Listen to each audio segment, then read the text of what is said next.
میرا نام عرفان کھسٹ ہے اور میں آج کرونا کے سلسلے میں بات چیت کے لیے حاضر ہوں۔ کرونا سے ڈرنا نہیں ہے، اس سے لڑنا ہے۔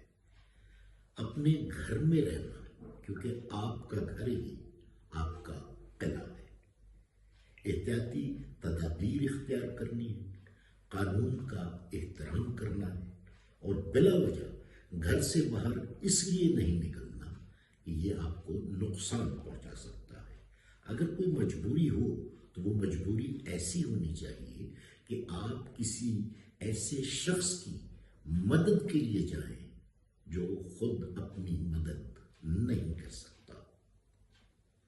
قوانین کا احترام کرنا آپ کی زندگی کی ضمانت ہے۔ میرا نام عرفان کھسٹ ہے، میں کرونا کے سلسلے میں اس تاریخ خدمت میں حاضر ہوں۔ کرونا کو ڈرنا نہیں، یہ لڑنا ہے۔ یہ لڑائی اپنے گھر وچ بیٹھ کے تسی لڑنی ہے۔ تہاڈا گھر تہاڈے ਲਈ ایک قلعے دی حیثیت رکھتا ہے۔ بلا وجہ ادھر ادھر ٹرتے پھرتے نہ نظر آؤ۔ جو احتیاطی تدابیر دسیاں جا رہی ہیں انہاں تے عمل کرو، کیوں جے انہاں تے عمل کرنا ہی تہاڈی زندگی